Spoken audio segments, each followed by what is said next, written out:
Okay. This is just an idea. It's not a news post. I don't have any wisdom on this. I have no inside clues. It's just an idea for an animated Star Wars film. Okay, so don't get your hopes up. I'm not going to tell you something that no one else can tell you. All right. Anyway, so as you can tell by my appearance, I'm from the old school. So I was just out of high school in '76 when I went to the film in '77, and I was a Star Trek guy. I was not a Star Wars guy. So it wasn't going to grip me. In fact, I can tell you when I heard they were charging $3.50 for this film, I said I will never pay that much for a film. Now, of course, as we all know, that probably didn't hold true. Anyway, so I did go to Star Wars, and I went to the Empire Strikes Back and Return of the Jedi. I went to all three of them. In fact, for the '83 one, in '82, when they were filming it, I was up in Humboldt State University, where near where they were doing the filming at there in the redwood forest. Okay, beautiful trees, but of course we didn't know they were filming it. At least I didn't know. They called it something like Blue Harvest, and called it a horror beyond imagination. Anyway, I probably wouldn't have gone no matter what. But I didn't know they were filming it. So and then they released it in '83. I was still up there. I went to see it with my friends, and we got to say, "Oh, I heard that forest. It's beautiful there." Yeah, but anyway, so that the weakest of the three. Yeah, we were in the same area when it happened. Anyway, so and back to the animation thing. I think yeah, I'm not a big prequel fan, but is anybody? Although I have to admit, they look much better now than they did before we got the sequels. So the prequels are starting to look pretty good right now. Um, anyway, so I'm not a big prequel fan. I have seen them. I bought them and I watched them all. I didn't watch them in the theaters, I don't think, but I watched them all back to back at home, and I thought they were okay. They tell the story. I'm not a big Anakin fan, but if you think of it as Obi-Wan's story, it's okay. It's okay.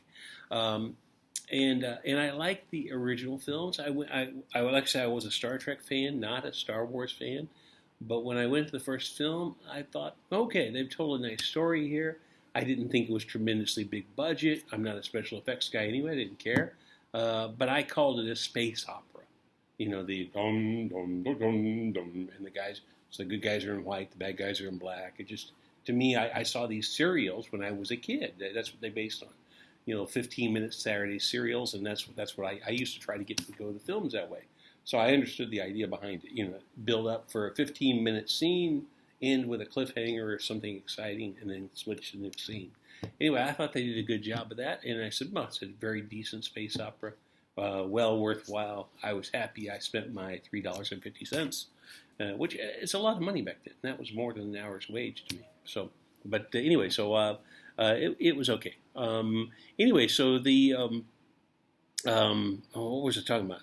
Anyway, the idea. Okay, so the idea is to do an animation film. Okay, so now I know people are saying, well, we got Clone Wars, and we got this, and we got that. But what I'm thinking about is taking those original three films, which in some people's imaginations are the only good ones out of the nine, and remaking them in animation, but with the original soundtrack, the original Mark Hamill with Harrison Ford, Carrie Fisher, so Carrie Fisher especially, so not hiring an actress to come in and do her voice, but having her actual voice put into an animation. Anyway, so the idea would be just let's do the first three and see how we do with that. See what kind of interest is spawned there, and see if it goes any further than that. So, as far as the sequel goes, I've only seen the first one of what's it number five, so 4, 5, 6, 7. I've only seen number 7. I haven't seen 8 and 9, but I've read and I've listened to your reviews, and whew, boy, yeah, it's just much more disappointing than I could have thought. Anyway, so I don't think the sequel cut it, and I think we might even be able to do a new sequel if the animation takes off. So continue the animation.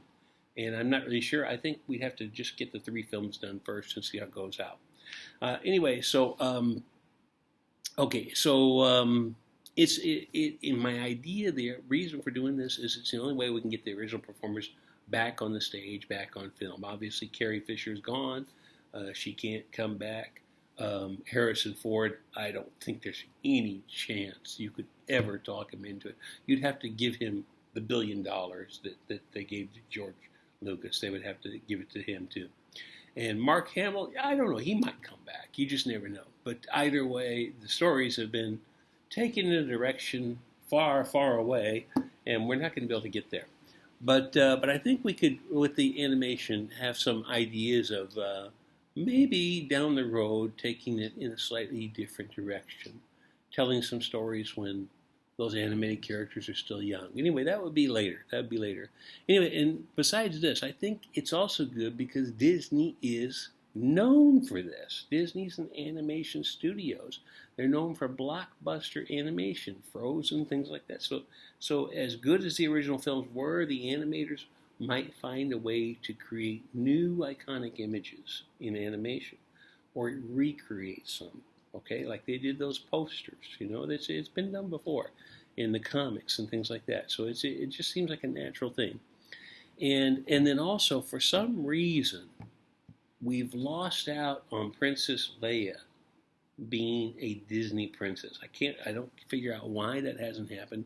The only thing I can think of is maybe because it's a live action thing. Later on, they call her General and whatever, Queen, whatever. I don't care. But I was thinking if we do the animation film, I think we'll get a true Disney princess out of that.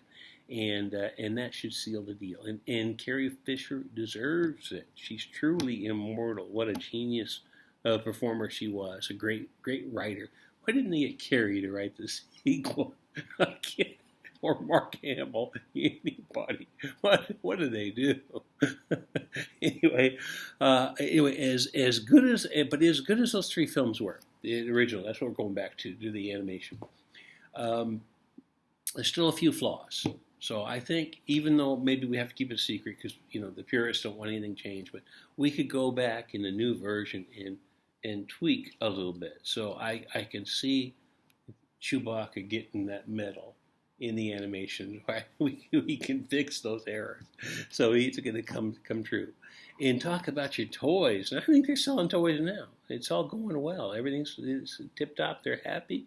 But I think they would sell even more. And there's nothing to keep them from drawing something new that would sell a few bucks in toys. I think they could make some money on this thing. Anyway, and so basically Disney considers it one long toy commercial, right? They get paid $1 billion to give us a commercial for an hour and a half. So just think of all the toys they'll sell. They should be pretty excited about that.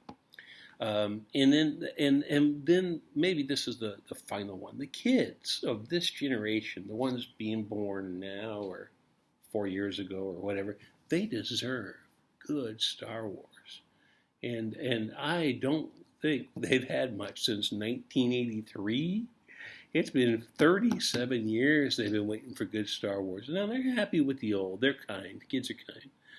But we know better. We know that they could get better than we've given them. Okay, so if they even remotely care about the Star Wars universe right now, which many of them do, many of them love it, they'll love a reboot too, in cartoon form, in animation, with those original 3 films in beautiful animation. They say, "Oh, I've seen them." They'll watch them again. You and I will watch them again. We'd enjoy it again.